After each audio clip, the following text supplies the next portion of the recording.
Bonsoir à toutes et tous et bienvenue pour ce vidéo live dédié cette fois-ci aux congés parentaux. Sujet important s'il en est qu'on a abordé à plusieurs reprises durant les lives précédents où on a pu explorer ce qu'était notre régime de sécurité sociale. Mais quand nous sommes des créateurs et créatrices, nous avons aussi des corps et nous avons parfois, ça arrive, des enfants. On va parler de ce sujet aujourd'hui avec Laurent Drey. Bonsoir Laurent. Bonsoir. Laurent, donc tu es spécialiste du droit du travail intellectuel, on pourrait dire en quelque sorte, mais tu pourras me corriger sur certains aspects à ce niveau-là. Tu es maître de conférence et aujourd'hui avec toi, on va parler de toute l'articulation entre le travail et le droit social, en l'occurrence, qui nous concerne. Nous sommes aussi avec Sophie Adriansen. Bonsoir Sophie. Bonsoir. Comment vas-tu? Très bien. Sophie, autrice que certains d'entre vous, je pense, connaissent bien. Petit aparté, Sophie est la personne qui est derrière le mail du service des adhérents de la Ligue. Donc, quand vous envoyez vos demandes parce que vous n'arrivez pas à obtenir vos congés parentaux auprès de la CPAM, c'est Sophie, magicienne, qui intervient. Et nous sommes aussi en compagnie de Samuel. Bonsoir Samuel. Bonsoir. Samuel, tu représentes ce soir l'ATLF. Tu vas nous en dire un petit peu plus à ce sujet. Pour démarrer, on va dire vite et bien, nous avons des cas permanents dans toutes les organisations professionnelles d'artistes-auteurs, de créateurs et créatrices qui, dans le principe, ont le droit à des indemnités au moment où ils et elles ont des enfants. En pratique, c'est un parcours du combattant, c'est dit un roman de Kafka, que d'essayer d'obtenir et de parvenir à avoir le fruit de ses droits. Donc c'est un peu notre running gag depuis le début, mais mon petit Lucas a 3 mois et demi et je n'ai toujours pas mes indemnités alors que j'ai commencé mes démarches quand j'étais enceinte de 4 mois. Il y a beaucoup de raisons à ça, systémiques qu'on a évoquées par rapport à notre régime de sécurité sociale qui est mal identifié, par rapport aux justificatifs qu'on nous demande. Mais Laurent, pour démarrer peut-être, est-ce que tu pourrais nous dire en quelques mots à quoi te fait penser les revendications actuelles qui sont portées par les auteurs et autrices de la demande de reconnaissance qu'ils et elles travaillent? Alors effectivement, quand j'ai été sollicité pour intervenir avec vous, j'ai immédiatement fait le lien entre vos revendications et celle d'un vieux projet qui date de 1936, qui est le projet de Jean Zay, de réforme du droit d'auteur. Alors, il faut replacer évidemment ce projet dans son contexte. On est en 1936, donc à l'époque du Front populaire. Et le gouvernement vient d'obtenir la signature des accords Matignon, dont l'une des mesures phares va être ou est la reconnaissance des contrats collectifs de travail, qui ensuite trouvera une autre expression avec la loi sur les conventions et accords de branche. Et donc, le point de départ, c'est celui-là. C'est les travailleurs manuels, les ouvriers, ont obtenu la reconnaissance de nouveaux droits. Alors, il n'y a évidemment pas que celui-là dans les accords Matignon, hein, mais des grandes avancées sociales. Et Jean Zay, qui est alors ministre de l'Éducation et des Beaux-Arts, va s'intéresser à une autre catégorie de travailleurs qu'il considère comme étant les travailleurs oubliés, les travailleurs intellectuels. Ceux qu'il désigne travailleurs intellectuels. Alors cette expression de travailleur intellectuel, elle trouve certainement sa source dans la création quelques années plus tôt, en 1921, de la Confédération des travailleurs intellectuels, donc une organisation qui va porter les revendications des travailleurs de l'esprit, par opposition, en comparaison avec les travailleurs manuels. Donc ce projet, qui est défendu par Jean Zay, va concerner le droit d'auteur et le contrat d'édition. Et Jean Zay a pour objectif de rompre avec la conception de l'époque du droit d'auteur.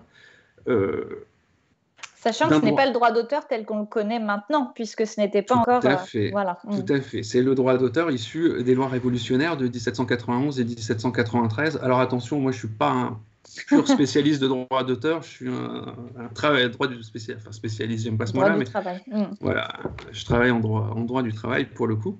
Mais bon, donc c'est le droit d'auteur issu des lois de 1791 et 1793 qu'il entend modifier.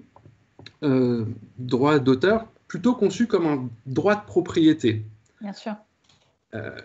Et donc, cette conception du droit d'auteur comme droit de propriété entraîne comme conséquence que le principal contrat qui est utilisé à l'époque, le contrat d'édition, est en réalité un contrat de cession, comme le contrat de vente pour les biens matériels. Donc, les auteurs, en fait, vendaient leurs œuvres aux éditeurs, qui ensuite étaient libres de les exploiter sans qu'il n'y ait plus aucune rémunération, aucun droit au profit donc, des créateurs.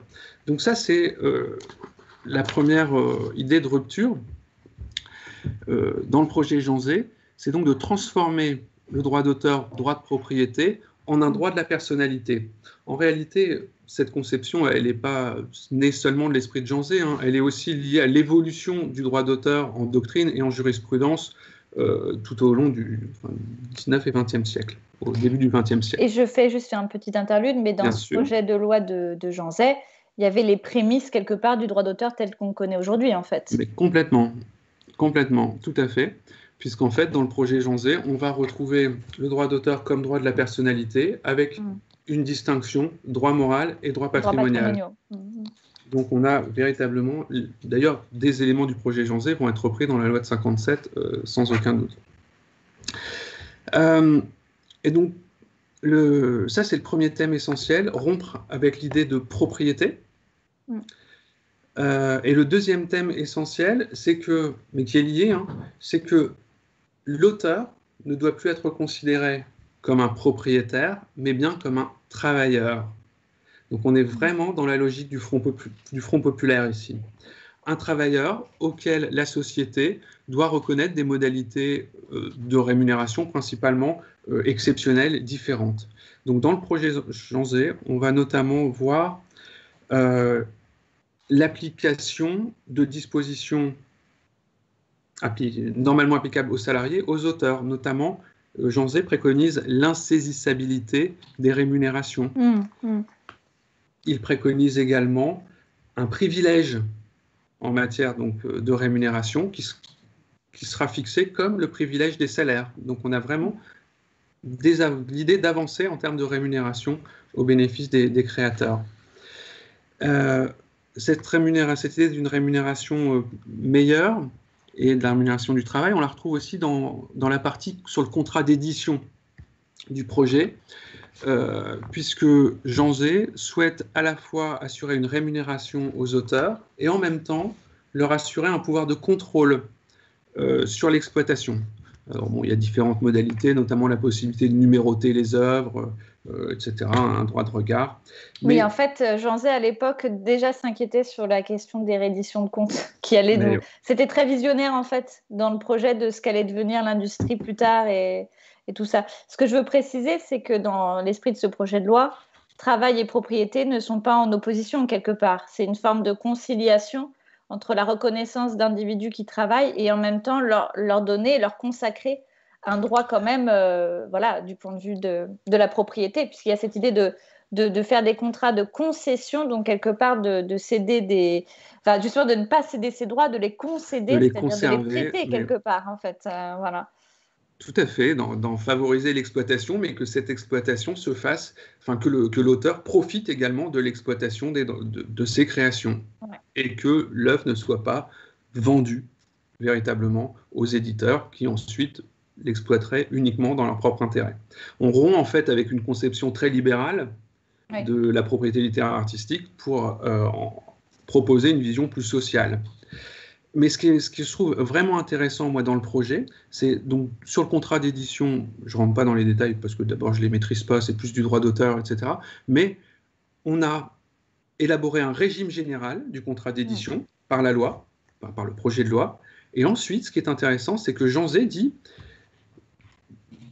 pour tout le reste, au-delà de ce droit commun, il faut laisser la place à la négociation d'accords interprofessionnels qui vont permettre de régler les modalités particulières d'application des contrats d'édition, des éditions, qui sont propres à chaque domaine d'édition.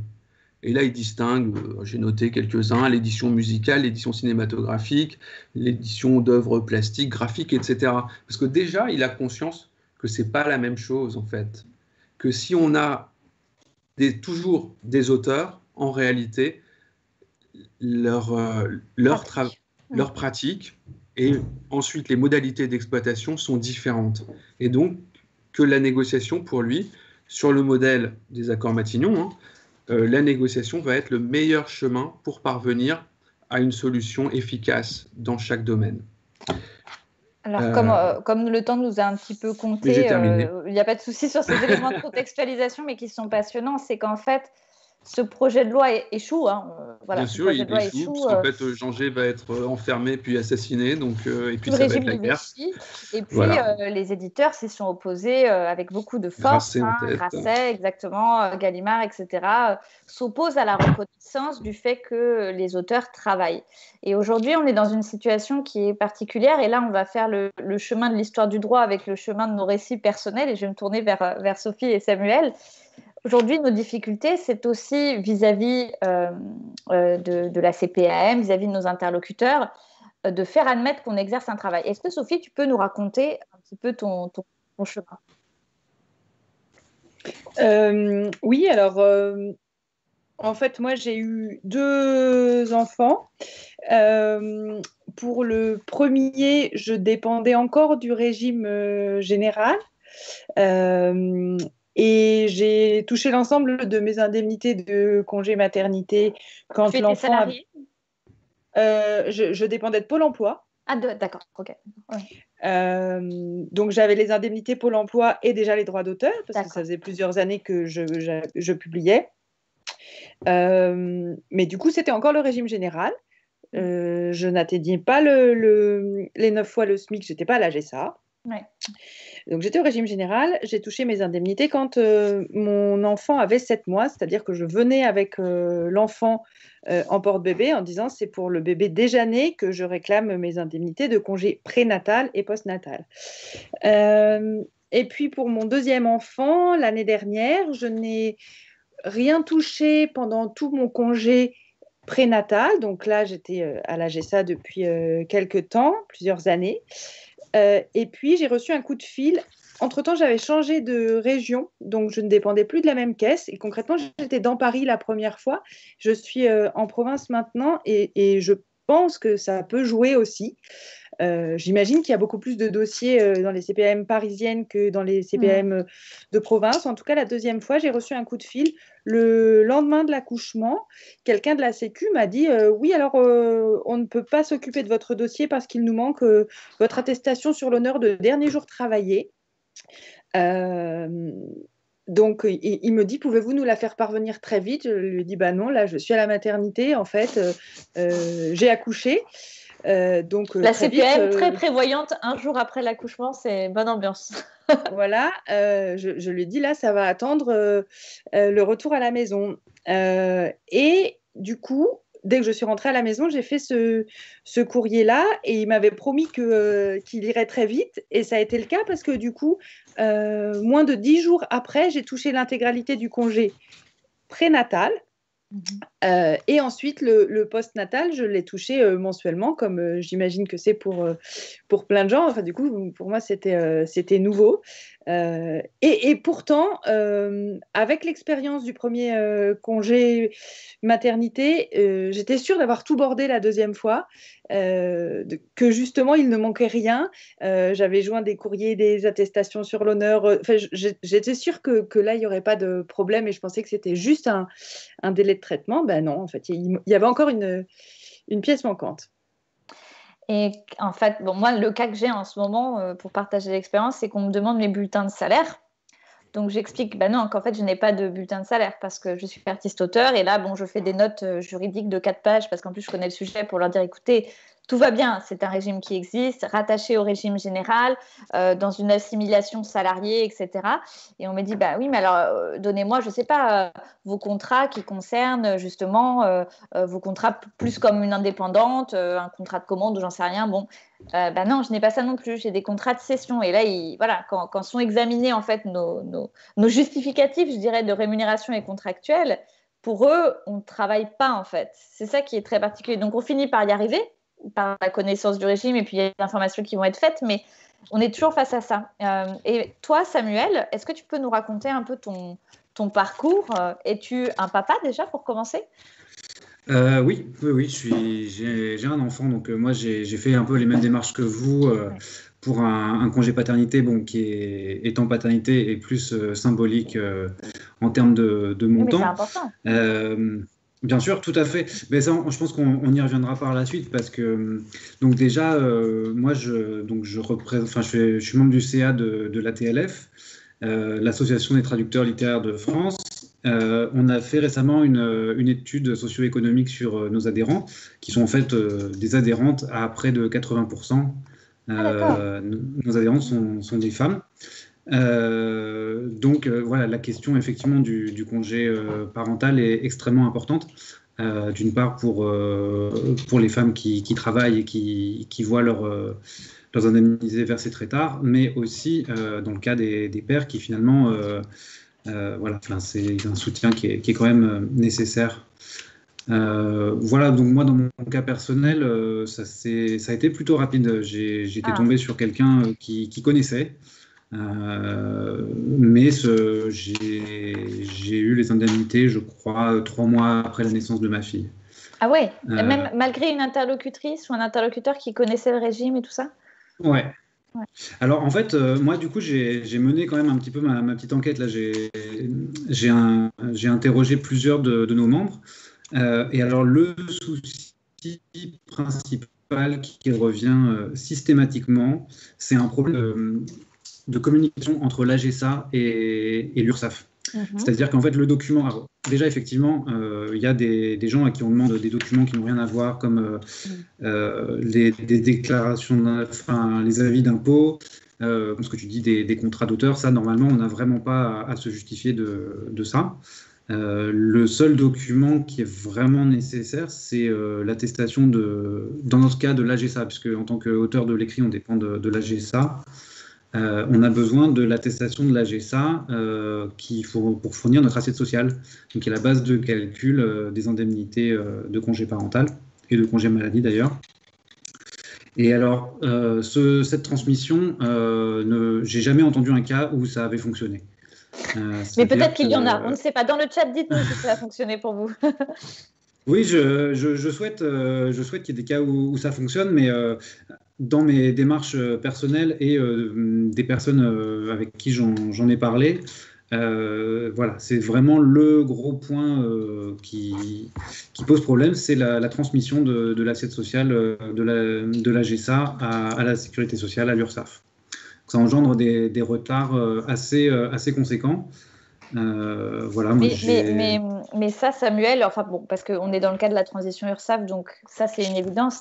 Mais même avant qu'il y ait l'URSSAF comme interlocuteur, normalement, c'était par rapport. Enfin, la GSA devait quand même faire la navette, on va dire, avec les CPAM, mais Ah, ça marchait oui, déjà pas. Mais en plus, le pire, je suis d'accord, c'est que pendant la transition actuellement, on ne connaît pas encore. Enfin, maintenant, on a fait notre déclaration, mais on l'a fait en retard. Et le fait de l'avoir fait en retard a décalé le moment où l'URSSAF pouvait connaître justement eh bien, nos revenus de 2019 sur lesquels pouvaient être calculées les indemnités. Donc, en plus de ça, la transition a rajouté une couche de.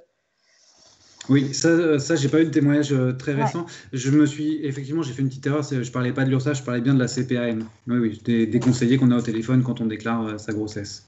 tout à fait.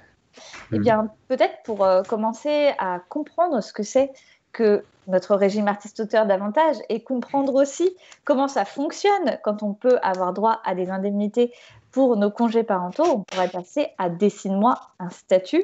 Émilie, générique.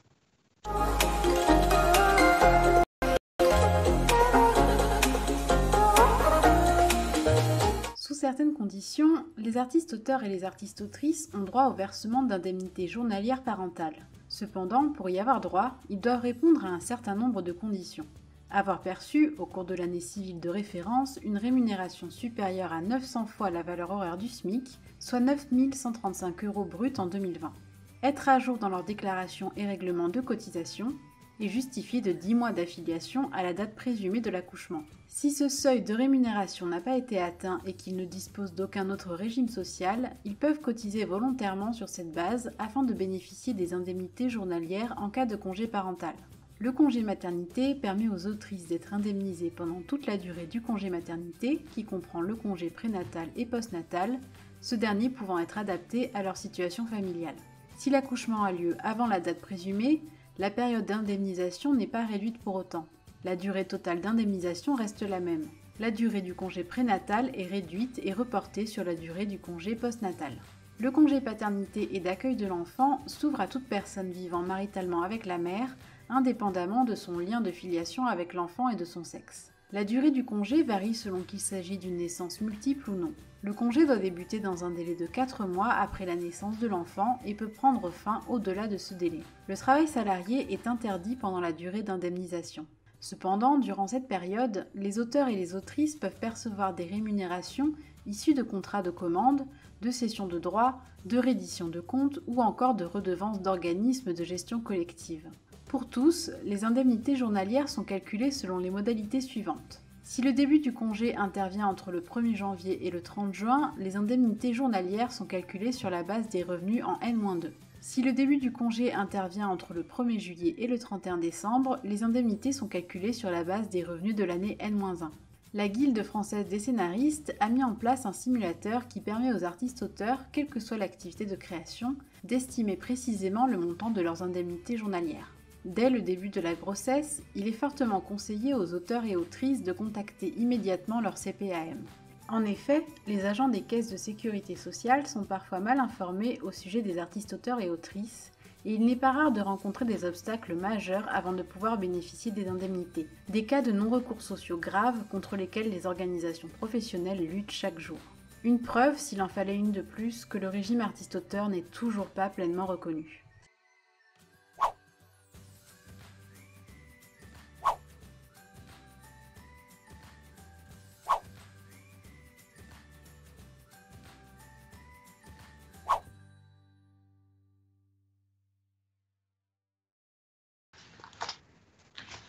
C'était Dessine-moi un statut. Merci Aurélien Fernandez pour ce très beau numéro de Dessine-moi un statut. J'espère qu'avec ça, vous êtes parés pour aller affronter les CPAM et demander votre dû, parce que l'idée, c'est justement que vous soyez le plus informé possible pour aller faire valoir et demander vos droits. Vous cotisez, on cotise tous en tant qu'artiste-auteur. Nous avons le droit pleinement de pouvoir avoir le fruit de nos cotisations dans les moments de la vie qui sont quand même les plus intimes, les plus importants. Sophie, en parlant de ces moments de vie, parce que évidemment, la maternité, la paternité, la parentalité au sens large est aussi un bouleversement. C'est une période qui est très particulière pour nous dans nos vies, à articuler aussi avec nos carrières. On le sait parce qu'on a certains chiffres. On sait que les femmes créatrices sont particulièrement fragilisées du point de vue de leur carrière à ces périodes-là, et qu'il y a souvent sociologiquement un décrochage, faute justement déjà de, on va dire, je dirais, de soutien et d'accompagnement de manière systémique dans notre société, vis-à-vis de la maternité et de la parentalité au sens large, mais aussi vis-à-vis du fait que nous sommes dans des métiers extrêmement précarisés dans lesquels les inégalités vont encore plus fortement se faire ressentir.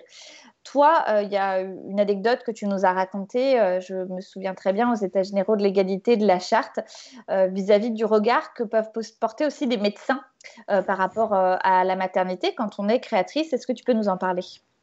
Oui, en fait, j'ai fait une fausse couche, et lorsque mon médecin généraliste qui me suit, qui est jeune et très en prise avec, connecté, je dirais, enfin en tout cas pas du tout déconnecté, me semblait-il, de la réalité d'un certain nombre de professions, quand il a donc attesté de cette fausse couche, il m'a demandé si c'était utile qu'il m'arrête parce qu'il savait que je travaillais à la maison. Et donc, je lui ai dit oui. Ensuite, ça a été compliqué pour que je me fasse payer les indemnités correspondant à cet arrêt, mais ça, c'est encore un autre sujet. Mais en fait, j'ai été très perturbée par le fait, pas sur le moment, parce que j'étais perturbée par autre chose, mais après coup, par le fait qu'il me pose la question, parce que je me suis dit que s'il avait su que j'avais à me rendre sur un lieu de travail extérieur, il m'aurait probablement dit « je vous arrête » sans me demander si c'était utile. Et le fait qu'il sache que je travaille à la maison avait l'air de signifier que je pouvais me reposer dans la pièce voisine de mon bureau sans que ça ne soit sanctionné par un arrêt de travail, donnant lieu à indemnité, même si concrètement, les circonstances m'empêchaient de travailler pendant une semaine ou deux. En l'occurrence, il m'a arrêté une semaine. Donc, oui, pour le coup, j'ai trouvé que ça, c'était une différence de traitement. Et encore, j'ai osé répondre oui. En fait. Oui, parce que c'est vrai qu'on peut se sentir presque un peu dans une situation, on se dit, est-ce que j'ai vraiment besoin? Et on est tellement sociologiquement, je pense, nous, les artistes-auteurs au sens large, dans une situation dans laquelle le fait qu'on travaille n'est pas admis. Il n'est pas admis par les co-contractants et les commanditaires et enfin, voilà, les personnes avec lesquelles on travaille. Je veux dire, dans l'industrie du livre, c'est flagrant. C'est-à-dire que sont professionnels du livre les libraires, les éditeurs, les diffuseurs-distributeurs, les correcteurs-correctrices, etc. Mais les auteurs et autrices qui sont pourtant à l'origine des œuvres qui vont être exploitées et qui vont faire toute la vitalité économique et bien de la culture, ne sont pas reconnus comme véritablement des individus qui travaillent.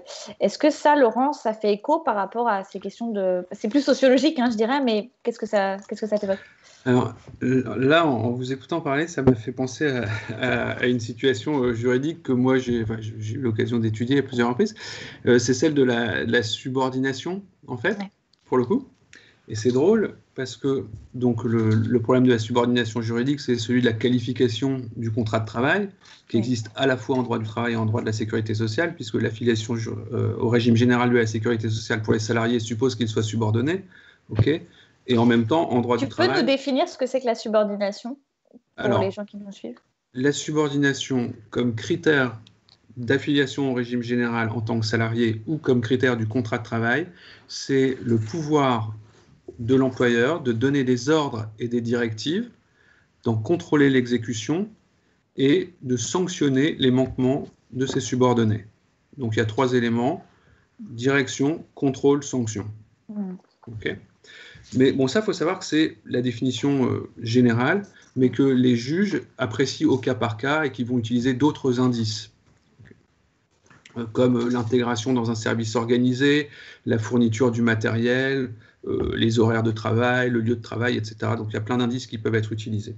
Mais bon, au-delà de ça, moi, ce que je trouve rigolo, c'est que vous avez l'air de dire que vous n'êtes pas considérés comme des travailleurs.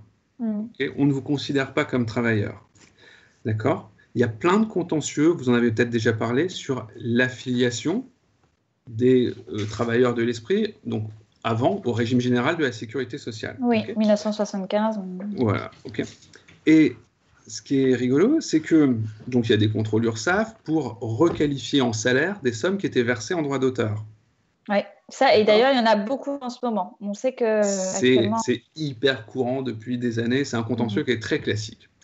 Et ce que je trouve marrant, c'est que les juges, lorsqu'ils découvrent l'existence d'un lien de subordination, au regard des éléments que j'ai donnés avant, eh bien, ils vont donc dire « je requalifie les droits d'auteur en salaire », si bien qu'en fait, ils dénient la qualité d'auteur. Donc en fait, si vous êtes travailleur, vous n'êtes pas auteur, et vous venez de me dire que si vous êtes auteur, vous n'êtes pas travailleur. En fait, ce que je trouve assez amusant, en fait. C'est que vous n'êtes jamais rien, en fait. Exactement. Vous êtes soit l'un, soit l'autre. C'est ça. Dans les jurisprudences, en fait, c'est la notion même de notre rémunération actuellement qui pose un problème. Bien sûr. En fait, nous sommes rémunérés en avance sur droit, ce qui s'appelle des avaloirs.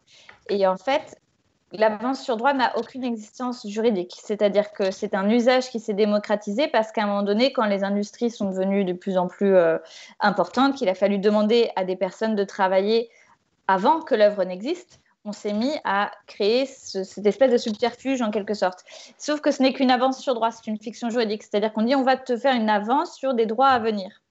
Et en fait, c'est pour ça que c'est un aparté, mais qui rejoint un peu tout ça. On travaille sur le contrat de commande parce qu'en fait, le contrat de commande et la nature juridique de ce qui est versé comme rémunération au moment du travail, c'est peut-être l'une des questions fondamentales pour nous préserver des requalifications en fait en salariés, puisque ça nous consacrerait comme des travailleurs indépendants avec un type de rémunération qui ne serait pas du droit d'auteur pur, qui serait ce qu'on appelle des revenus artistiques, qui est encore autre chose comme type de rémunération, mais rattaché au régime artiste-auteur. Or, si ce n'est que des avances sur droit sur, on va dire, une exploitation à venir, c'est là qu'il y a une insécurité juridique et qu'en effet, il y a beaucoup de cas d'auteurs de BD notamment, avec des requalifications en salaire qui ont été faites.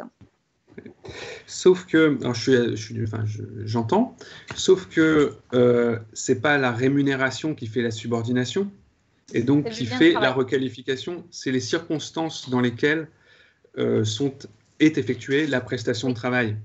Ça va être, généralement, on a vraiment, pour le coup, des salariés.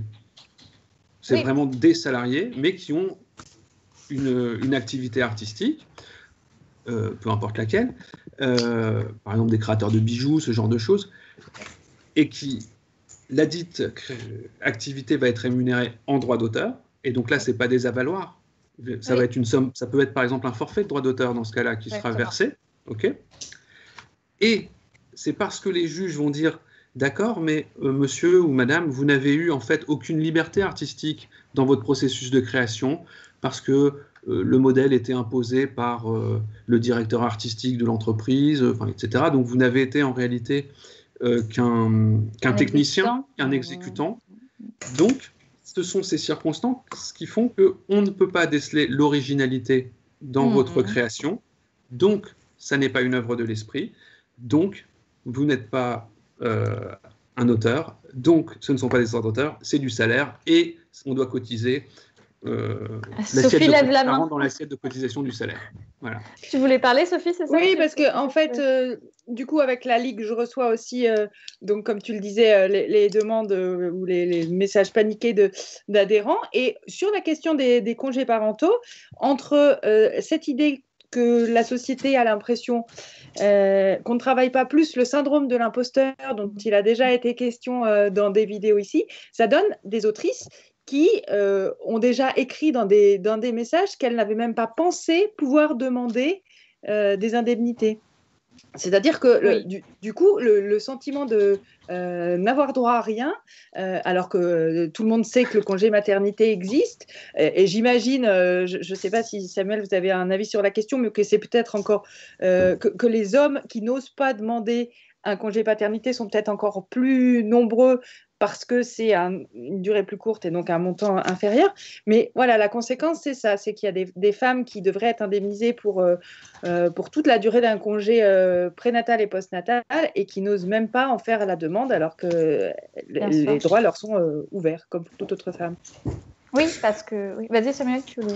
Oui, alors pour répondre, effectivement, sur le congé paternité, c'est possible, hein, vu l'importance des sommes. C'est sûr qu'il y a un moment, un calcul qui est fait peut-être entre la difficulté d'avoir accès à ces droits et l'opportunité de les réclamer. Plus que sur le congé parental, je pense que c'est peut-être plutôt sur les arrêts maladie, comme tu disais. Ouais. Voilà, sachant qu'effectivement, il faut le réclamer, ou en cas d'hospitalisation ou de maladie longue, généralement, on est hospitalisé ou malade, donc on n'a pas forcément envie ou la force pour se lancer dans ces démarches. Après, moi, il y a un aspect que je trouve très intéressant dans tout ce qui vient d'être dit, c'est l'organisation du travail. Ouais. Parce que moi, les personnes, à titre personnel, là, en plus, j'attends un autre bébé, et à titre personnel, au moment de la naissance de ma fille, je me suis organisé pour, au-delà du congé parental auquel j'avais droit par la sécurité sociale, pour ne pas travailler pendant une certaine période pour pouvoir soutenir ma femme. Pour les mères, c'est une nécessité, hein, quand même de s'arrêter pour avant l'accouchement et après.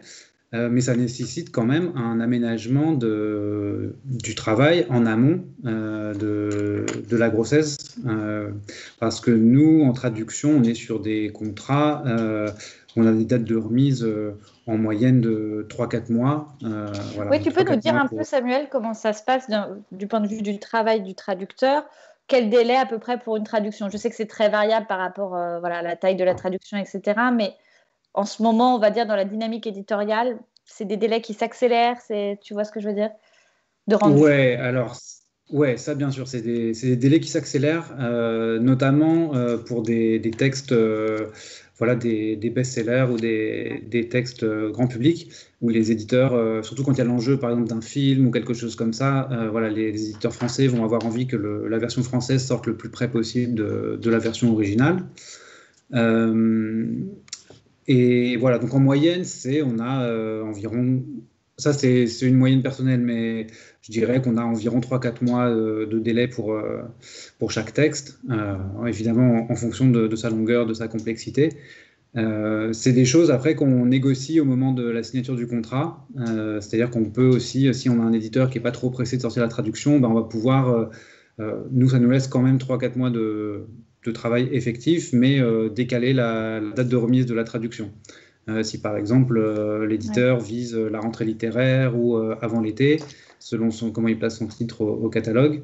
Voilà, donc là, moi, c'est exclusivement des femmes avec qui je me suis entretenu.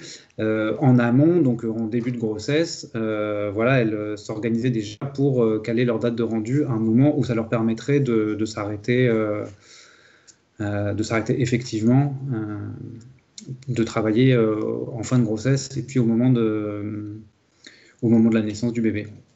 Mais par contre, pour les auteurs, on peut s'organiser pour les textes, mais il n'empêche que je me suis rendu compte que, par contre, quelques mois plus tard, on reçoit un premier jeu d'épreuve, ensuite un deuxième jeu d'épreuve. Et du coup, je ne sais pas si c'est le cas dans la traduction, je ne sais pas si vous êtes amené à repasser sur le texte quelques mois plus tard. D'accord. Parce que du coup, je me suis rendu compte que l'anticipation, elle était possible effectivement sur la première phase du travail, la principale, mais que en fait, tant que le livre n'est pas paru et quand bien même il peut y avoir une demande presse ou quelque chose, en fait, il y a toujours des choses supplémentaires. Et je ne sais pas si, en termes juridiques, le congé maternité prévaut sur les engagements qu'on a signés dans le contrat d'édition. Je me suis posé la question lors de mon dernier congé maternité et je n'ai pas la réponse. Si vous l'avez, elle m'intéresse. Moi, je l'ai. Il y a la théorie et la pratique. Oui. Effectivement, en pratique, moi, dans tous les témoignages que j'ai reçus, voilà, les femmes qui ont pu s'arrêter se sont arrêtées, donc elles n'avaient pas de contrat en cours, mais il y a toujours des relectures d'épreuves, voilà, ce genre de petits trucs qui nous tombent toujours dessus quand on a complètement oublié le livre qu'on a rendu 3 mois plus tôt, pardon. Mais la théorie, par contre, c'est que quand on est en arrêt, que ce soit en arrêt maladie ou en congé parental, en fait, on n'a pas le droit de travailler. À titre salarié. À titre salarié, oui. À titre salarié. Alors moi, c'est ça la nuance. En tout cas, d'accord, ok, mais ça, tu vois, je ne savais pas. Mais c'est très important parce que ça va me faire la jonction avec ce que je veux demander après à Laurent. Mais normalement, à titre salarié, on n'a pas le droit. Mais là, légalement, on a tout à fait le droit de toucher nos droits d'auteur, nos redevances, etc. Ça, c'est tout à fait normal et légal. Néanmoins, ça rejoint, moi, je vais vous donner un cas pratique. Moi, j'ai travaillé avec une dessinatrice sur une série de bande dessinée. Et en fait, il se trouve qu'elle est tombée enceinte pendant la série. Sauf que vous savez, les séries, et puis en particulier, c'était sur du manga. Donc, du manga, c'est 7-8 mois pour la création, etc. Donc, en gros, il n'y a pas eu de pression particulière, mais contractuellement, elle était quand même engagée. Donc, c'était très délicat parce qu'elle était engagée sur 3 tomes. Ça décalait les dates de parution. Donc, il y avait des enjeux économiques pour l'éditeur de ce décalage, etc. Et ça a été une période pour elle hyper anxiogène parce qu'en fait, elle se rendait bien compte que ça te donne aussi l'impression à ce moment-là que tu vas sacrifier quand même la suite de ton ouvrage parce que tu sais très bien qu'en librairie, s'il y a trop d'écart entre 2 tomes, tu sais très bien que les ventes vont chuter, que ça va avoir des effets négatifs sur ta carrière. Il y a aussi, personne ne te fait de reproche direct, mais tu sens bien que quand même, en gros, pardonnez-moi, mais ça saoule quand même un petit peu tout le monde, quoi, voilà. Donc, on est quand même dans des cas, je suis d'accord avec toi, Sophie, où entre le droit du contrat qui, normalement, est censé prévaloir et le droit de la sécurité sociale, qui est quand même un droit fondamental, on n'a pas vraiment de réponse. Je ne connais pas de jurisprudence en la matière, on pourra creuser, mais c'est compliqué, quoi. Mais a priori, c'est le droit du contrat qui prime, effectivement, mais c'est pas le droit du contrat de travail. Bah, c'est ça, puisque ce n'est qu'un droit de contrat de cession. Mais avec des impératifs de travail. Même au-delà du contrat, enfin, si on parlait autrement du contrat d'entreprise, parce que c'est un contrat de travail indépendant ce que vous faites, sans parler de la cession. Parce qu'en fait, pour moi, il devrait y avoir 2 contrats différents, clairement. Ou en tout cas, le contrat devrait être scindé en 2 obligations différentes. Mais peu importe, ça reste un contrat d'entreprise. Et donc, la maternité n'est pas protégée dans le contrat d'entreprise. Vous bénéficiez au titre du régime général de prestations sociales, c'est une première chose, mais votre contrat ne vous protège pas en tant que travailleur. Or, le contrat de travail, lui, protège le salarié. C'est pour ça que ce n'est pas le même régime qui s'applique. Vous allez relever du droit commun. Or, en droit commun, la maternité n'est pas protégée. Mais oui, c'est dans ça. un contrat d'entreprise de droit commun. Donc, du coup, il faudra rendre la prestation à date. Alors, j'ai une question, Laurent, pour terminer, avant qu'on passe au témoignage. On l'a vu, les faisceaux d'indices qui peuvent qualifier une subordination aussi rendent, c'est vrai, nos conditions de travail assez dans une forme d'insécurité juridique, parce qu'en fait, on n'est ni reconnus totalement comme des indépendants ou des salariés, on est dans cette zone propriétaire, on pourrait dire. Est-ce que tu peux nous parler de ce qui peut s'appliquer comme droit du travail aux indépendants? Parce qu'il existe aussi des dispositions pour des indépendants à certains niveaux. Alors, ce n'est pas une question piège, mais en résumé, ça existe. C'est-à-dire que moi, je pense aux journalistes, je pense aux pigistes, etc. Ils sont reconnus comme des indépendants et ils ont des négociations collectives à ce titre. Ouais, alors en fait, pour le coup, ils peuvent exercer en tant qu'indépendants, mais c'est l'inverse de ce que vous dites. C'est qu'ils bénéficient d'une présomption de salariat. Donc ce n'est pas la présomption de salariat qui existe à titre dérogatoire, une forme de négociation collective ou parce non, pas du tout. En fait, le point de départ, c'est qu'un journaliste, il est avant tout présumé salarié par la loi. Oui. Ça veut dire qu'en cas de contentieux, c'est l'employeur ou l'entreprise de presse qui doit démontrer que le journaliste n'exécute pas sa prestation comme un salarié, mais qu'il exerce comme un indépendant. C'est-à-dire que c'est lui qui va fixer le montant de la prestation, c'est lui qui va, par exemple, fixer la date de remise ou qui va avoir des exigences, qui va choisir le thème, si c'est le thème de son travail, etc. Donc, si c'est le cas, l'employeur pourra démontrer qu'en fait, il exerçait comme un indépendant. Maintenant, je ne veux pas aller trop loin, revenir sur la question qui m'est posée, la négociation collective.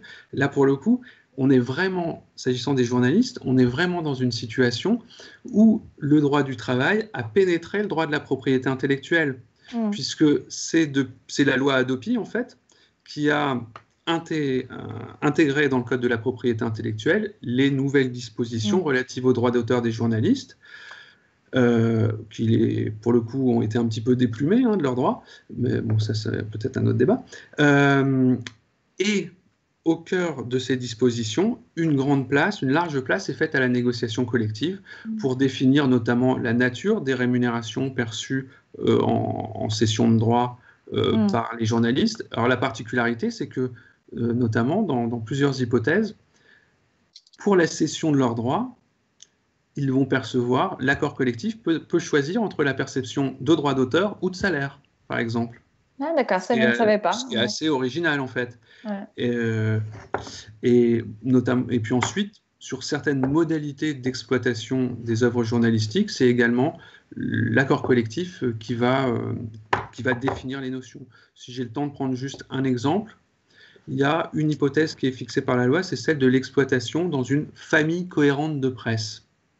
Okay, c'est de la réexploitation d'une œuvre dans une même famille cohérente de presse.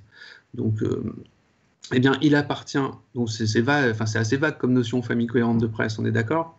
Eh bien, il appartient à l'accord collectif de définir ce qu'est cette famille cohérente. Donc là, il y a plusieurs possibilités. Soit on va donner carrément les titres de presse qui sont concernés, qui vont constituer cette famille cohérente de presse. Ça veut dire que l'entreprise de presse va pouvoir exploiter l'œuvre dans tous les titres qui vont figurer dans cette liste. Ou alors, l'autre possibilité, c'est de définir ce qu'est une famille cohérente de presse. Alors, je ne sais pas, par exemple, la presse sportive pourrait constituer une famille cohérente, etc. Du point de vue du droit social, ce que je sais, c'est que les journalistes ont accès, comme nous, aux indemnités citées. Et que là, ils ont fait des actions assez massives pour le cas des pigistes, qui est encore un peu plus compliqué, mais parce qu'eux, ils sont vraiment dans un entre-deux. Et ils ont obtenu là des grandes avancées du point de vue des congés parentaux pour l'ensemble de la profession, notamment pendant la crise du Covid, où comme nous, certains pigistes ont été un peu dans des zones d'entre-deux sur les indemnités, et ils ont réussi à percevoir des choses. D'accord. Par le biais de la négociation collective ? Par le biais de la négociation collective et par le biais de leur syndicat aussi vis-à-vis des pouvoirs publics. Voilà. C'est ce que j'allais dire, la particularité des journalistes, c'est que c'est une profession qui a toujours été fortement syndiquée, dans laquelle il y a toujours eu une forte présence syndicale. Ouais. Donc, pour le coup, Il y a, C'est assez logique. Un moyen, voilà, c'est assez logique.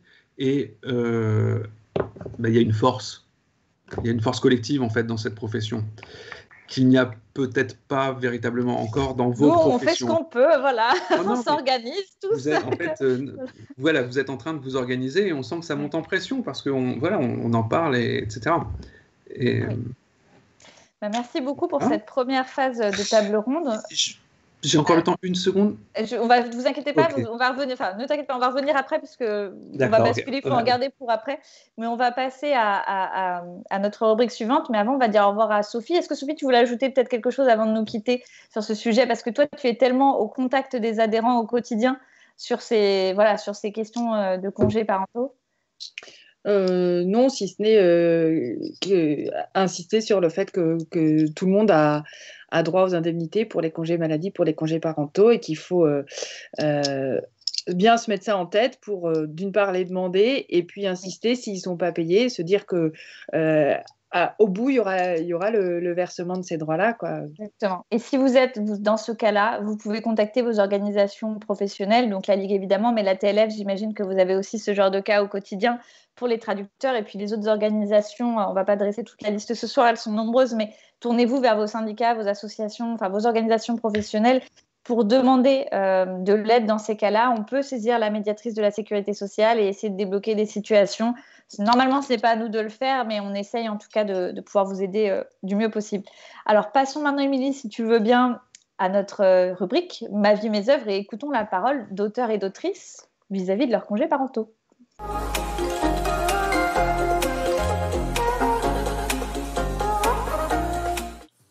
Bonjour, je m'appelle Sébastien Cossé, je suis dessinateur et je travaille sous le nom de Carasquette avec Marie Pompuy. Bonjour, je m'appelle Anna Postel, je suis traductrice littéraire depuis 2013. J'ai commencé par avoir un statut d'auto-entrepreneur parce que j'étais aussi interprète et traductrice technique. Statut que j'ai toujours mais que j'utilise très peu. Je me suis affiliée à l'AGESA en 2017. Bonjour, je m'appelle Colline Piré, je suis autrice et éditrice au sein d'une petite maison d'édition qui s'appelle Monstrographe. J'ai démarré mon activité créative en 2013 à la publication de mon premier livre jeunesse. Pour ce qui est de notre expérience vis-à-vis des congés parentaux, c'est surtout Marie qui s'y est collée. De mon côté, comme je savais que notre statut ne nous permettait pas de vivre tout en s'occupant du bébé, j'ai cherché un boulot comme intermittent du spectacle et j'ai travaillé en tant que storyboarder pour un dessin animé afin de pouvoir ensuite toucher le chômage et passer du temps à la maison à faire des projets et des choses que j'aurais pas pu faire avec juste le statut d'artiste-auteur. J'ai eu un premier congé maternité en 2016. À ce moment-là, j'étais encore auto-entrepreneur, donc c'était une problématique différente. Pour mon deuxième congé maternité, en 2020, les choses ont été extrêmement compliquées. J'ai sollicité un congé maternité en 2015 à la naissance de mon fils. Et à l'époque, en fait, j'avais encore un double statut. J'étais à la fois autrice et auto-entrepreneuse parce que j'étais rédactrice.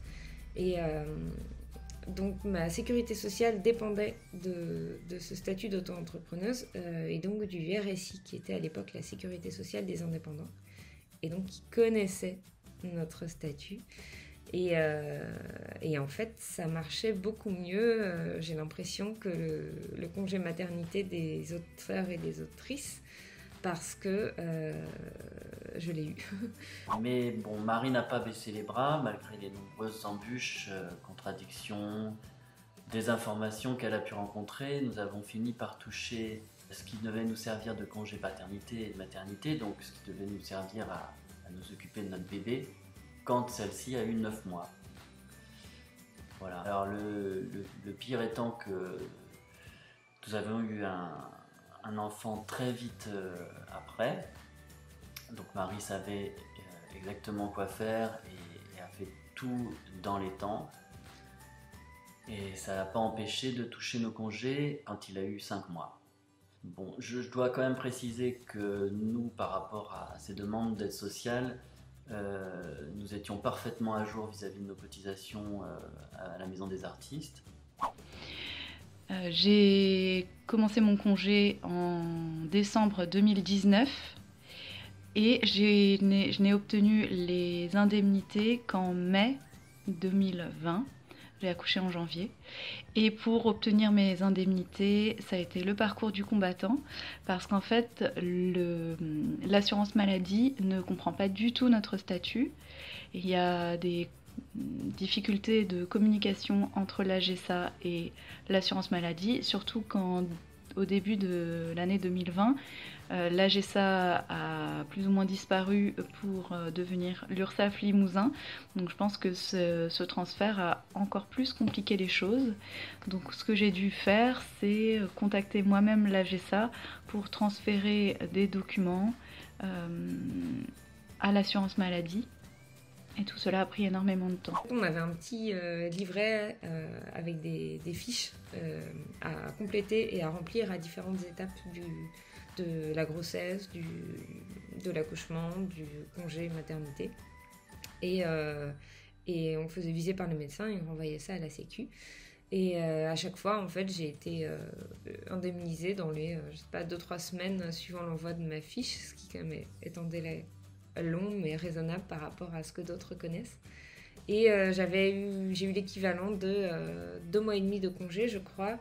Le montant était fixe, il ne dépendait pas de nos revenus, c'était quelque chose comme 1500 ou 1700 euros par mois, ce qui est tout à fait correct. Donc voilà, il y a peut-être des choses à prendre dans ce fonctionnement-là qui, au moins, est juste, qui permet d'avoir un congé maternité correct et confortable et juste, quels que soient nos revenus et notre statut d'indépendant. Bon, donc la seule amélioration que je vois, moi, c'est la création de syndicats, de groupes, comme la Ligue des auteurs pros, qui ont créé des espaces de rencontre, des échanges intermétiers de la création, parce que moi je suis dessinateur, mais je suis dessinateur dans la publicité, je suis dessinateur pour des livres pour enfants, pour la bande dessinée, pour le dessin animé. Je travaille avec plein de gens différents, j'ai parfois des statuts différents. Quand on travaille dans la création, on ne peut pas vivre en faisant qu'une seule chose. Ce qui me manque le plus, c'est d'être enfin représenté par des gens qui comprennent et partagent notre vie et notre statut et nos expériences. Et on sera peut-être sur la bonne voie à ce moment-là. Donc ce qui pourrait être amélioré pour la suite, c'est une unification de tous les statuts pour que ce soit plus facile de percevoir ces indemnités de maternité. Ensuite, j'avais également fait une demande de congé maladie au moment du confinement. Et ça a également été très compliqué. J'ai d'ailleurs toujours pas reçu toutes les indemnités, donc j'ai relancé l'assurance maladie, mais en tout cas j'ai dû les appeler plusieurs fois, leur expliquer mon statut, leur envoyer des documents complémentaires à plusieurs reprises.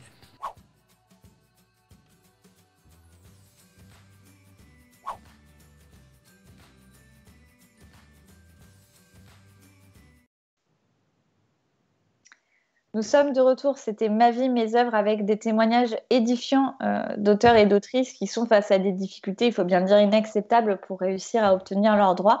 C'est Julia qui nous a rejoint. Bonsoir Julia. Bonsoir. Est-ce que tu peux te présenter en 2 mots, nous dire qui tu es pour ceux qui ne te connaissent pas? Je suis Julia Carninon, je suis romancière, je suis aussi traductrice, je suis née en 87 et j'ai 2 enfants. Voilà, c'était extrêmement efficace. Donc tu as 2 enfants. Est-ce que tu peux nous parler du moment, voilà, comment ça s'est passé, l'arrivée de ces enfants dans ta vie et l'articulation avec ton métier de romancière et de traductrice? Quand j'ai eu mon premier enfant, j'avais 30 ans, je venais de finir mon doctorat de littérature.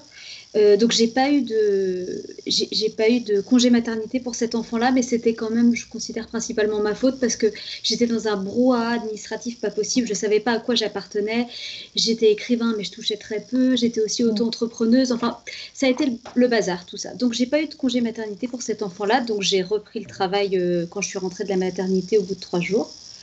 Avec quand même ce côté où être écrivain, moi, ça consistait à lire des manuscrits dans mon lit. C'était moins difficile que plein d'autres métiers plus physiques, je trouve. Et c'est pour ça aussi que c'était faisable de faire comme ça. Voilà. Et puis, quand j'ai eu mon deuxième enfant, là, il y a 6 mois, là, j'avais mis mes affaires en ordre, administrativement parlant. Donc théoriquement, j'avais compris que j'avais le droit à un congé maternité. Mais qui n'arrivait pas, du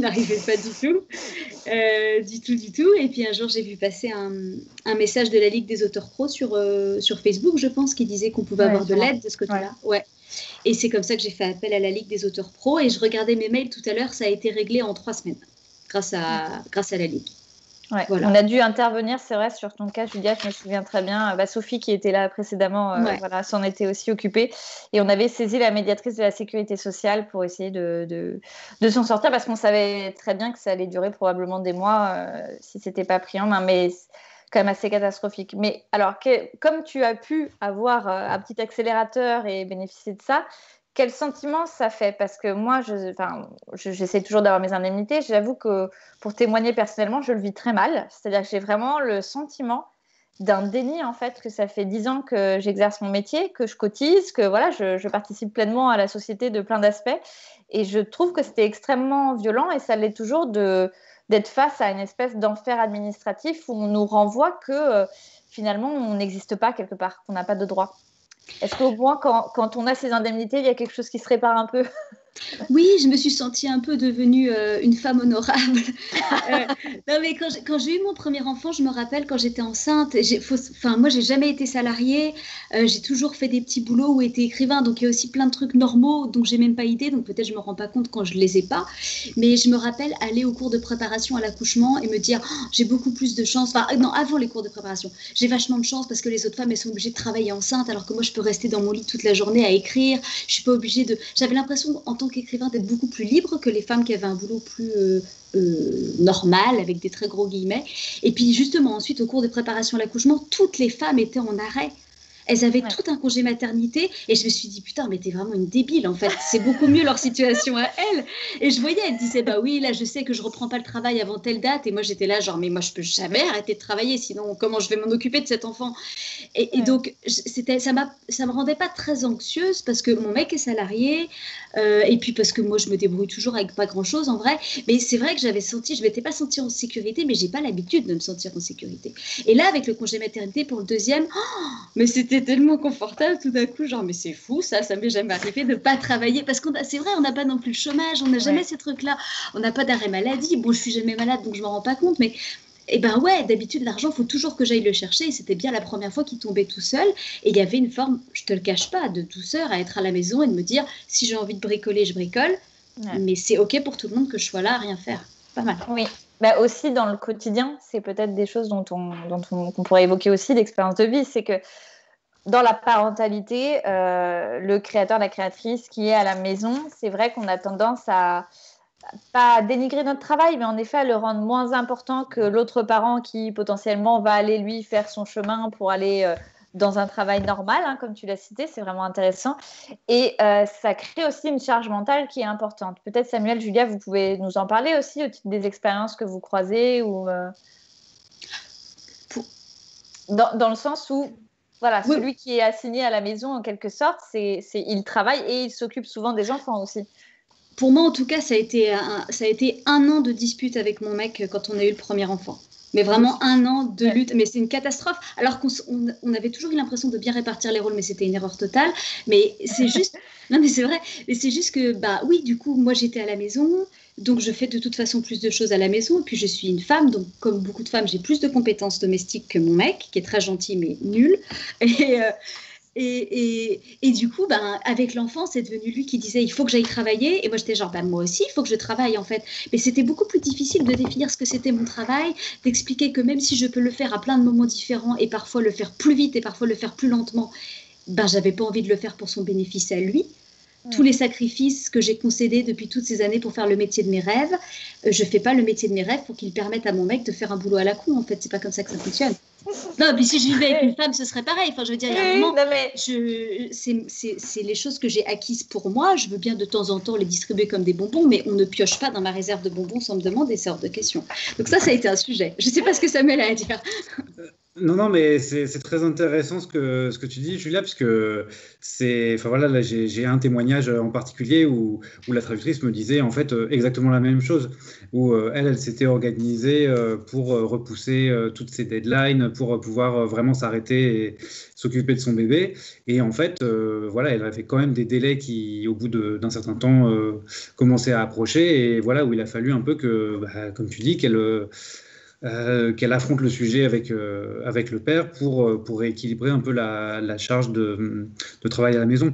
Bon, là, je déborde un peu de mon cadre de la TLF, mais à mon avis, c'est un sujet de société quand même vraiment plus large, du congé paternité. Oui. Là, clairement... Là, tu sais, moi, mon mec, il a pris 2 mois la première fois et 1 mois la deuxième fois. Donc, c'est pas mal, tu vois. Et ça n'a rien changé. C'est la structuration de la société dans les charges mentales vis-à-vis des femmes. Ça, on aura un live spécifiquement sur ces questions d'égalité aussi hommes-femmes qui nous intéressent. Et je vais faire un lien. Je fais un lien par voie de...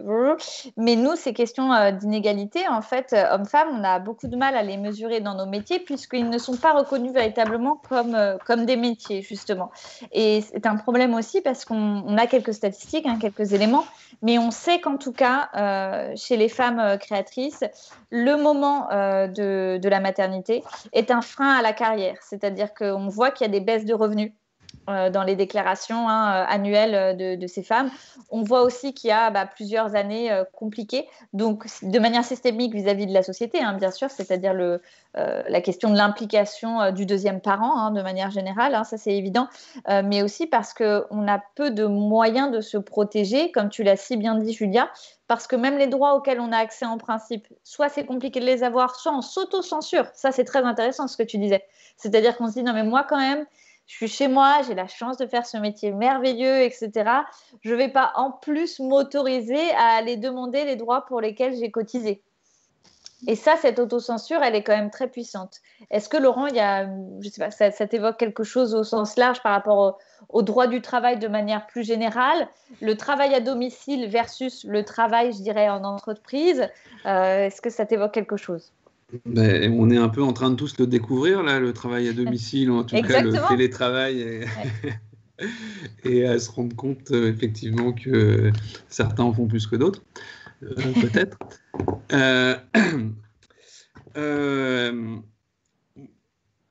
Moi, ce que je peux dire, c'est en tout cas, par rapport à la situation de la femme, pour le coup, que vous soyez artiste, auteur, indépendant ou salarié, je pense qu'il y a encore du chemin à faire. D'ailleurs, il me semble avoir entendu il n'y a pas très longtemps aux informations que depuis pas longtemps, là, vous travaillez, les femmes salariées travaillent gratuitement, je crois, parce que ça y est, elles sont plus rémunérées en fait par rapport aux hommes. Le décalage a commencé. Donc, c'est un sujet de société au sens large. Voilà, je pense que c'est ça. L'égalité homme-femme, on en parle beaucoup. En droit, on en parle énormément. En droit du travail, encore plus peut-être. Mais moi, parfois, je plaisante en cours en disant aux garçons qu'on a encore de la marge, quoi. Oui, on est bien d'accord. Clairement. Il y a ce sujet de travailler chez soi, travailler à l'extérieur. Ça va me faire ma transition avec notre Le saviez-vous ? Prépare-toi, Émilie, pour le générique. Mais il y a cette question qui est qu'on a souvent une représentation des artistes-auteurs comme assignés à domicile. Et peut-être, en effet, certains disaient le confinement, ça n'a pas changé grand-chose pour moi parce que voilà. Mais attendez, on n'est pas tout le temps chez nous, on n'est pas que des ermites.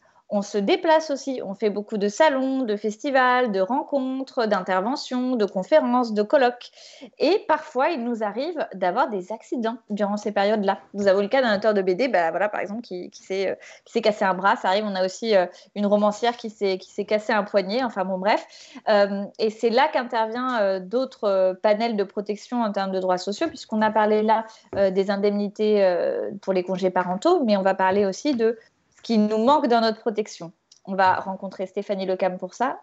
Émilie, le saviez-vous ? C'est parti, générique.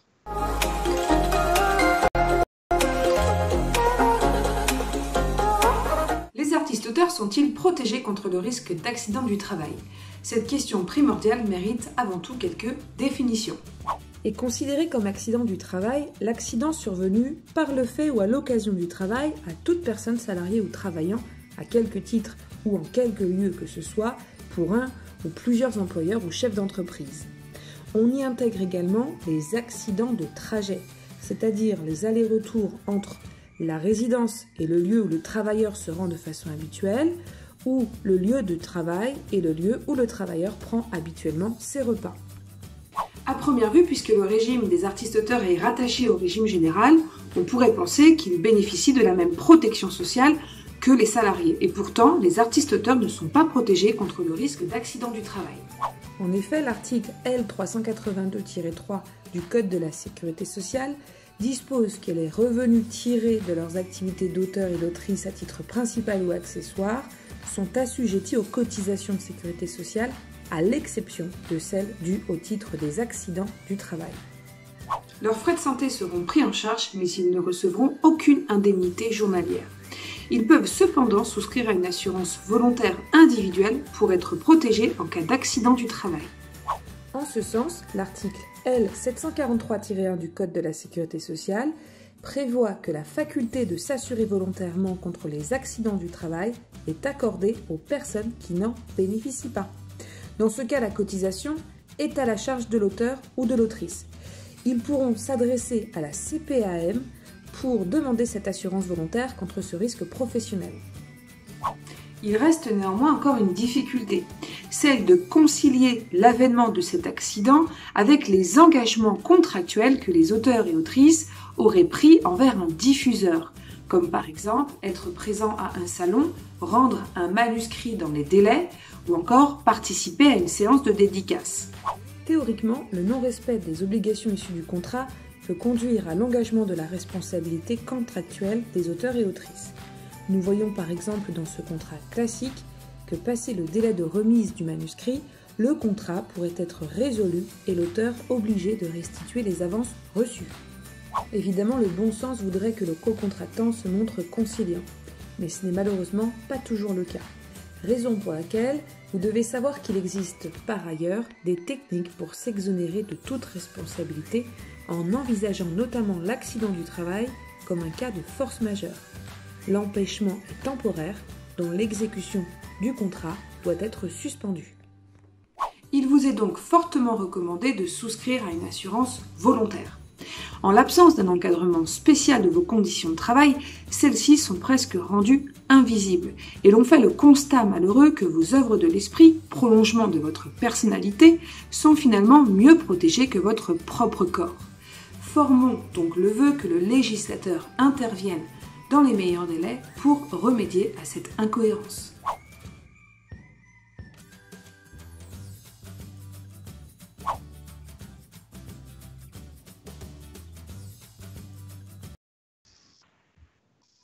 Nous sommes de retour, c'était Le Saviez-vous avec Stéphanie Lecam qui nous a parlé du champ de nos droits et de ce à quoi on avait droit ou pas droit d'un point de vue social. Laurent, nous étions en pleine réflexion commune pendant cet intermède sur justement, finalement, on tourne un peu autour de ces sujets, c'est-à-dire qu'on est des auteurs et autrices qui sont rattachés au régime artiste-auteur. C'est un régime pour les artistes-auteurs qui sont indépendants, mais un régime complexe qui a été construit sur une fiction de salariat, avec notamment les diffuseurs, donc ceux avec qui on contracte des contrats, que ce soit les éditeurs, les producteurs, etc., qui sont assimilés à des employeurs d'un point de vue fictif par une contribution extrêmement légère d'1,1%. Donc indépendant, salarié, il y a quelque chose dont on n'a pas parlé, c'est qu'en fait on peut être créateur et salarié aussi. Ça fait partie du prisme de tous les possibles. Oui, bien évidemment. C'est vrai qu'on n'en a pas abordé ce point-là, c'est que la création, vous la vivez comme artiste-auteur indépendant, mais il faut avoir conscience que depuis la bonne moitié du XXe siècle, la deuxième moitié du XXe siècle, en fait, la création, elle a véritablement pénétré les entreprises et il y a carrément des industries de la création. On a parlé pendant un des intermèdes de la création du secteur du jeu vidéo. C'est une véritable industrie, le jeu vidéo. Dans la mode également, il y a des bataillons de créateurs. C'est une industrie, la mode. Dans le cinéma, etc. Enfin, il y a plein de domaines où les Les créateurs... réalisateurs sont salariés et ont aussi des droits d'auteur. Ils ont Bien vraiment sûr. la... Donc, il y a vraiment tout un tas de secteurs d'activité. Après, on peut même penser à des secteurs qui ne sont pas forcément artistiques au départ. Vous prenez une entreprise de communication. Vous allez avoir des graphistes qui vont faire des logos du matin au soir qui sont destinés à être ensuite déposés comme marque ou j'en sais rien, peu importe. Mais ça reste de la création. Et ça va être des objets qui vont être protégés par le droit d'auteur. Donc, on a bien des auteurs, mais qui travaillent en entreprise et qui, eux, contrairement à vous, vont bénéficier de toute la protection du droit du travail, pas seulement du régime général de la sécurité sociale, mais également du petit ouvrage que j'ai là, le Code du travail. Ce que tu veux dire, c'est que c'est vraiment une espèce d'héritage d'une mythe romantique de penser que création égale insécurité ou instabilité financière. En fait, Mais c'est ça bien l'histoire. sûr, bien sûr. Mais en fait, le problème, c'est que ce mythe-là, cette image de l'artiste, de l'auteur qui est un peu seul dans son coin, etc., eh bien, elle est encore très forte aujourd'hui, malgré le développement de ces industries de la création. Et ce dont tu parlais, Julia, tout à l'heure, en disant ta méconnaissance de tes droits, etc., eh bien, dans l'entreprise, c'est pareil.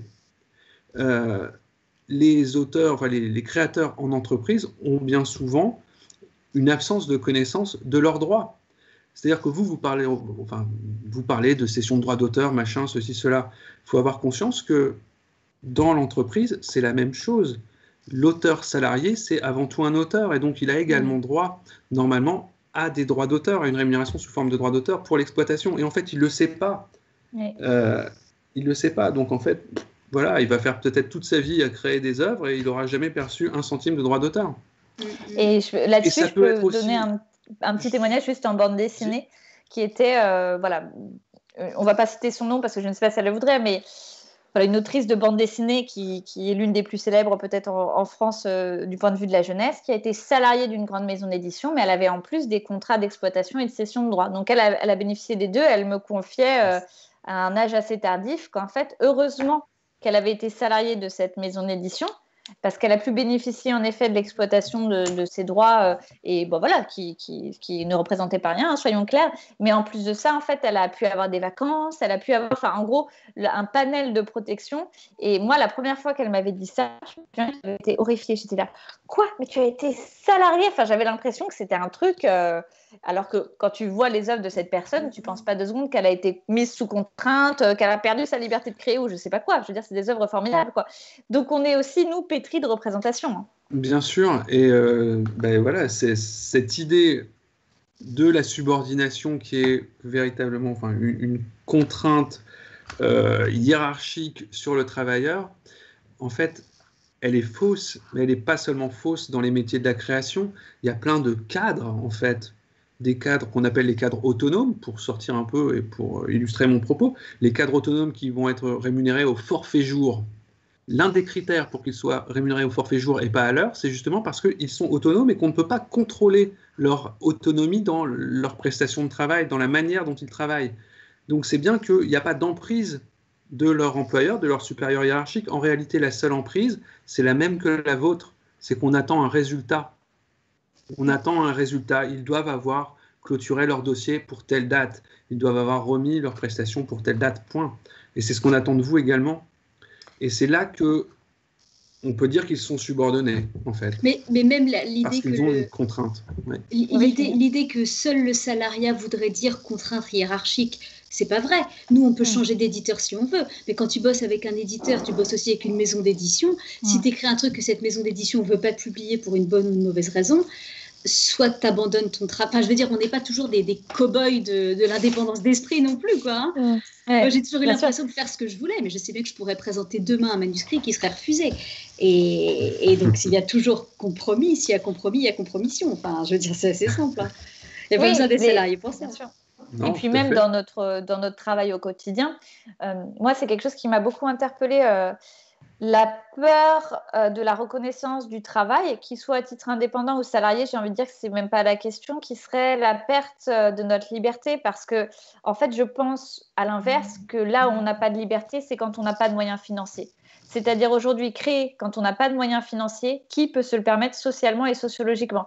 Quasiment personne. Donc en fait, c'est simplement que le système tel qu'il est construit aujourd'hui permet en priorité aux personnes les plus aisées de pouvoir s'octroyer un temps parce qu'elles ont déjà des revenus par ailleurs, souvent d'ailleurs des revenus fonciers. Sociologiquement, c'est comme ça qu'est marquée la population des écrivains. Et qu'en fait, on donne peu la voix d'ailleurs aux jeunes. Enfin, Julia, toi et moi, on n'est pas très nombreuses dans les romancières, on va dire, de notre génération. Donc, on voit très bien aussi que d'un point de vue social, cette non-reconnaissance, elle conduit à priver justement de liberté de création toute une partie de personnes qui pourraient justement accéder finalement à la fiction, en fait, d'une façon ou d'une autre, à ces paroles-là, quoi. Et c'est vrai que sur la contrainte, on l'a tous les jours, mais ça ne veut pas dire qu'on renonce à notre âme. Je veux dire, quand un éditeur te dit, moi, un de mes romans, Nos âmes jumelles, je me souviens très bien de mon éditeur qui vient me dire, écoute, on adorerait que tu nous refasses un roman pour les adolescents. Je veux dire, j'ai pas vendu mon âme, c'est-à-dire que super, alors à quoi je vais penser, etc. Il y a des choses qui se mettent en place.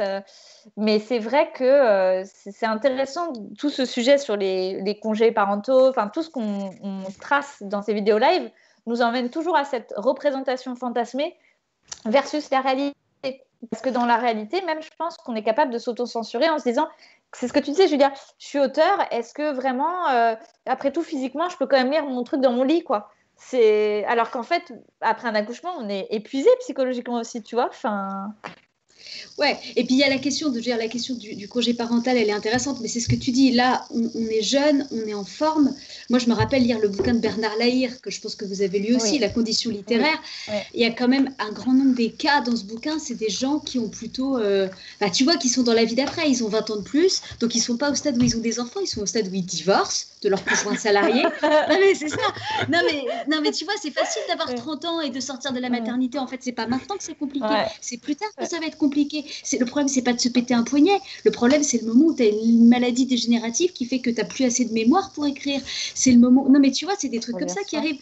Ou une ruine quelconque pour. Ok, c'est pas les États-Unis, quand on a des problèmes de santé, c'est pas pareil, mais quand même, il y a un stade. Moi, j'ai aussi vaguement l'impression d'être protégée parce que mes parents sont en vie et que c'est des instituteurs retraités. Si jamais mes parents meurent et qu'il n'y a plus ça, c'est quoi mon parasol, tu vois? Donc, à un moment, on aura 50 ou 60 ans, en tout cas, j'espère.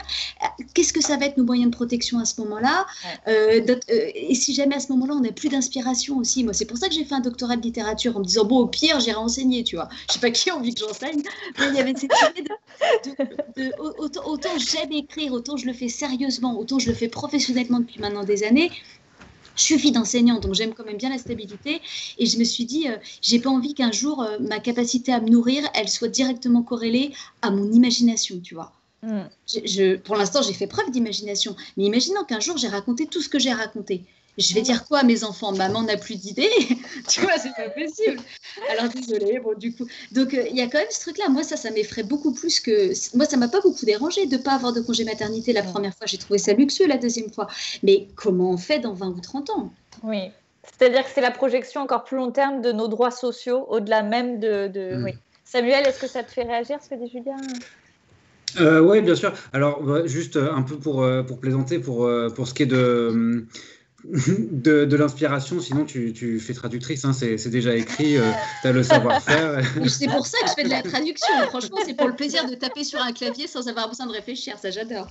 Mais ne dis pas ça à des traducteurs, Julia. Mais je suis une vraie traductrice, tu rigoles, je traduis beaucoup. Non, j'adadore. Mais j'ai pas besoin d'inventer, la fiction, c'est épuisant.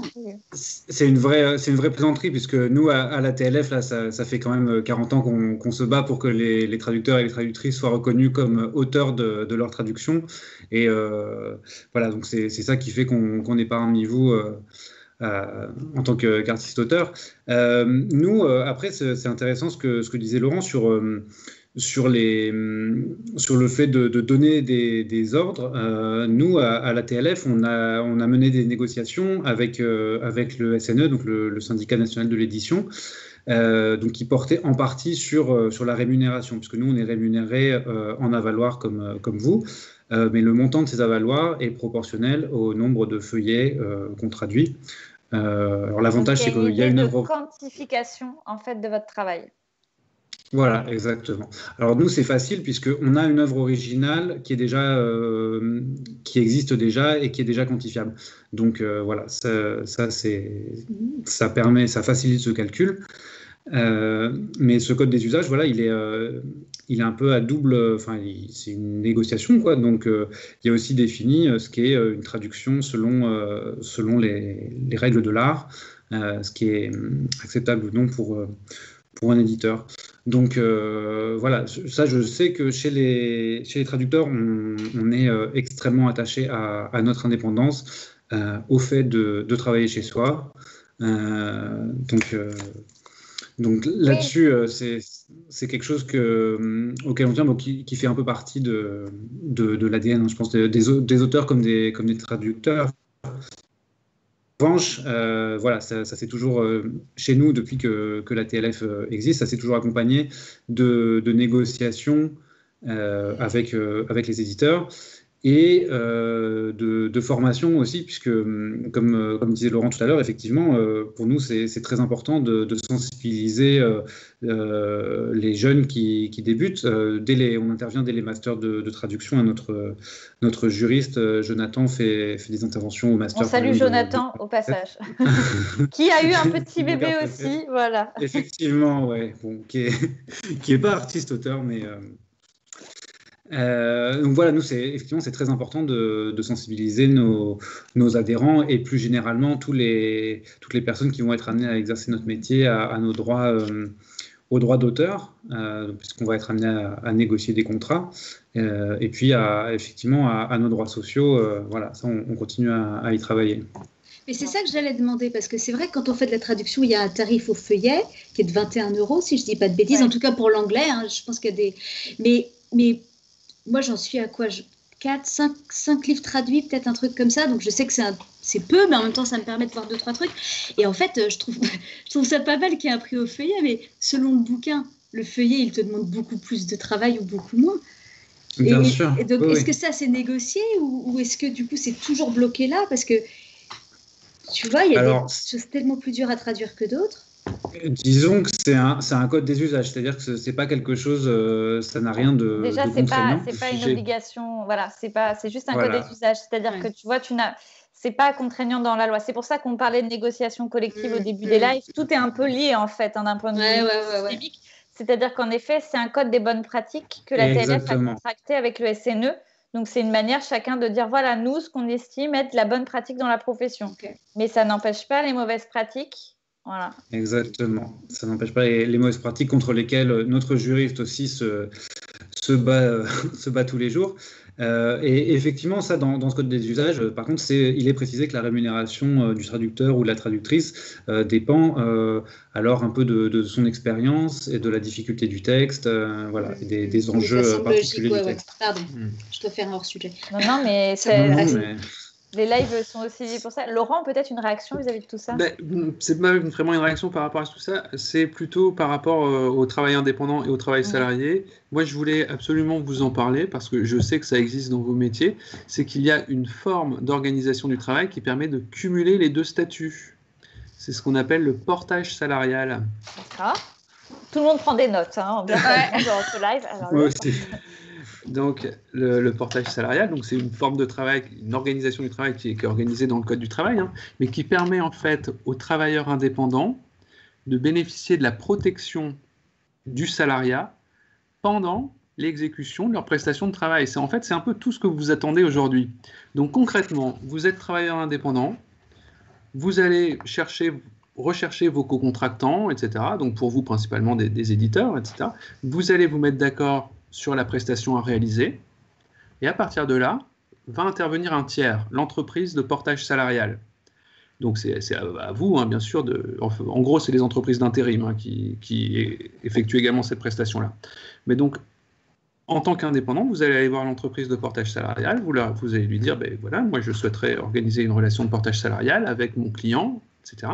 Cette entreprise de portage salarial va vous salarier, donc vous allez être salarié de l'entreprise de portage, et elle va ensuite vous porter, d'où le nom, dans l'entreprise cliente.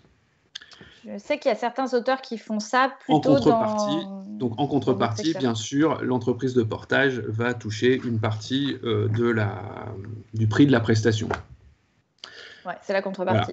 Voilà. Mais en tout cas, c'est intéressant de savoir qu'il y a comme des systèmes qui se sont organisés. Et ce que tu décris sur le portage salarial, ça s'est beaucoup fait dans l'univers des jeux vidéo en particulier, ou tout ce qui était lié à un certain nombre d'industries où des auteurs se sont regroupés, etc.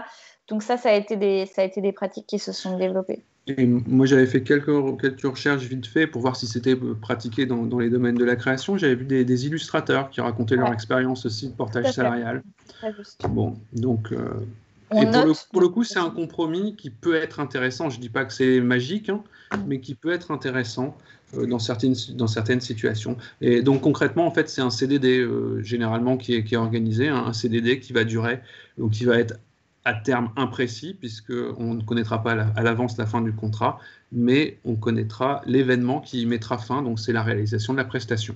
Oui, voilà. Samuel. Alors moi j'avais une question par rapport à ça. Est-ce que c'est compatible avec le versement de droits proportionnels ? Ben oui, parce qu'en fait, ça n'a rien à voir. Là... Le travail et la propriété.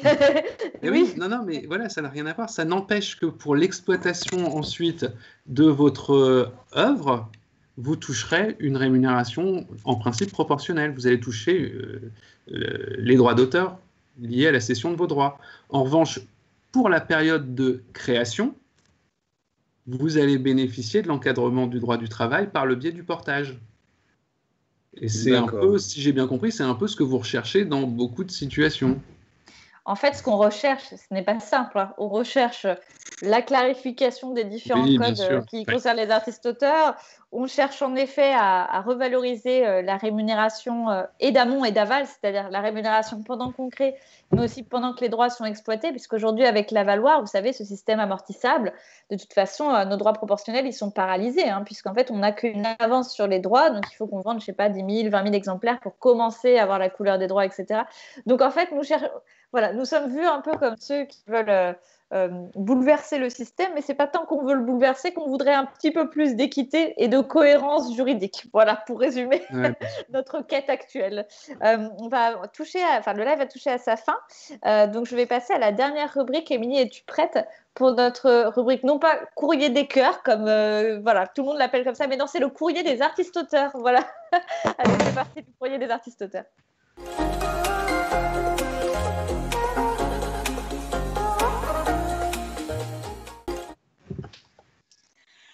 Alors, nous avons plusieurs questions dans le chat. Donc, nous allons commencer par l'une des questions qui est a-t-on un accès à la couverture universelle, la CMU ?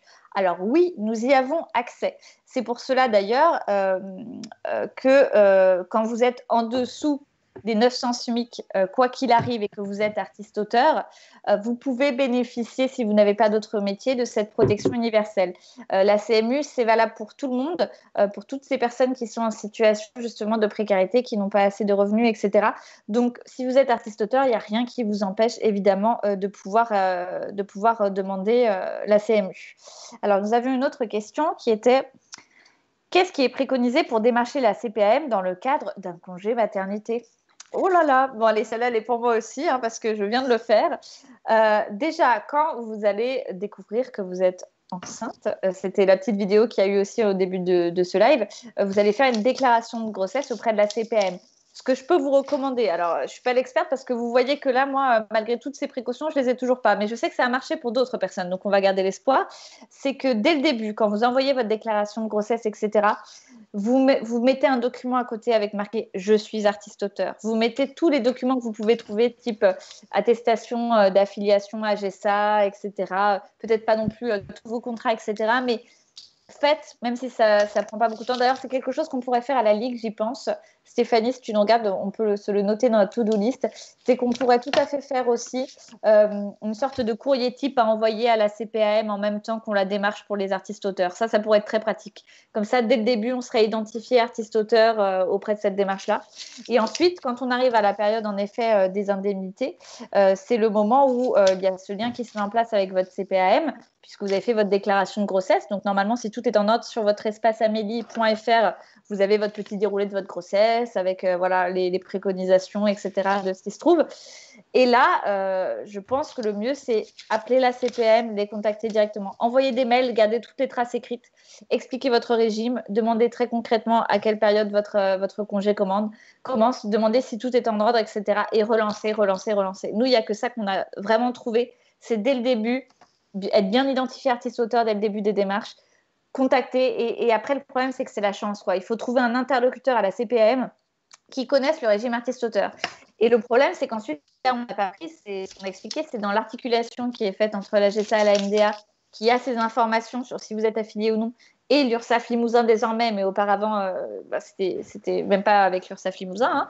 Là, on a vraiment ce problème d'articulation. Donc, dans les grandes annonces de notre ministre Roselyne Bachelot, la priorité a été donnée à régler d'ici décembre cette situation intolérable de non-recours aux droits sociaux. Donc, Madame la Ministre, nous savons que parfois, certains membres de vos équipes regardent nos lives. Donc, vous avez eu le témoignage là en direct de ce qu'on vit. La question est-ce que nous allons avoir ce problème réglé au moins administrativement? Nous savons aussi que sur le site d'Amélie.fr au niveau de la CPAM, désormais, il y a, c'est intéressant, une case artiste-auteur. Alors, on s'est dit génial. Ça y est, au bout de 2 mois de lutte, nous avons une case artiste-auteur. Problème, quand vous cochez cette case, on vous demande vos bulletins de salaire. Donc, il faudrait peut-être raccrocher les wagons, de demander les bons justificatifs quand on coche la case artiste-auteur. En tout cas, sur toutes ces questions-là, on va vous mettre à disposition ensuite la petite vidéo qu'a fait Aurélien explicative sur le régime. Et comme ça, vous aurez une pastille vidéo qui vous récapitule l'ensemble des démarches. Alors, est-ce qu'il y a d'autres questions? Alors, peut-on avoir des indemnités, toucher ces indemnités en retard? Oui, il ne faut pas désespérer non seulement de faire la démarche. Ça a été des témoignages qu'on a vus dans les lives. Certaines personnes ont touché les indemnités avec 9, 10, 1 an de retard parfois. Donc, il faut persévérer et on peut les toucher en retard. C'est pour ça que même si c'est long et fastidieux, ça vaut le coup de s'accrocher pour faire valoir ses droits. Déjà aussi pour que collectivement, le fait que tous on fasse ça, ça finit par remonter. Vous voyez, on finit par avoir une casse artiste-auteur, etc. Et si vous ne le faites pas que pour vous, dites-vous que pour l'ensemble de la profession, de faire valoir ces droits-là, ça a un effet collectif. Très bien. Je crois que c'est à peu près tout pour les questions. Je regarde s'il y en a encore d'autres. Je crois que c'est à peu près tout. Très bien. Est-ce qu'on peut chacun nous se donner un petit mot de conclusion? Samuel, est-ce que tu veux commencer par une petite conclusion du point de vue de la TLF sur ces échanges?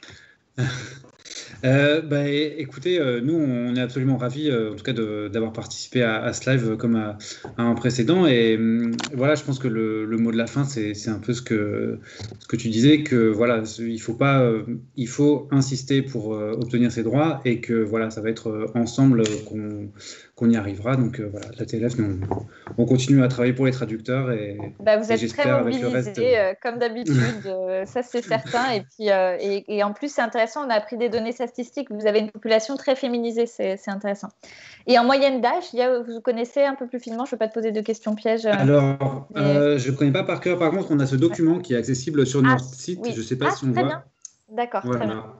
On a le PDF sur notre site, la situation socio-économique des traducteurs littéraires, qui dresse un peu un portrait de la profession. Ça date de cette année, donc c'est des données récentes.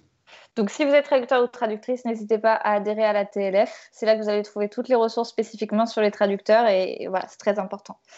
Julia, dis-nous tout, ta petite conclusion personnelle. Ma petite conclusion personnelle, moi j'ai fait un doctorat sur la question du travail des écrivains et de la légende qui les entoure. Et donc l'idée la légende romantique de l'écrivain voudrait que l'écrivain se gratte les couilles toute la journée en observant des branches de bégonia dans sa véranda, tout ça, en buvant des gin tonic et en divorçant de sa 7e épouse. C'est tout à fait c'est ça. La réalité étant que, évidemment, que si tu lis Guerre et Paix, ça n'a pas pu être écrit par un alcoolo entre 2 coups tirés dans le placard.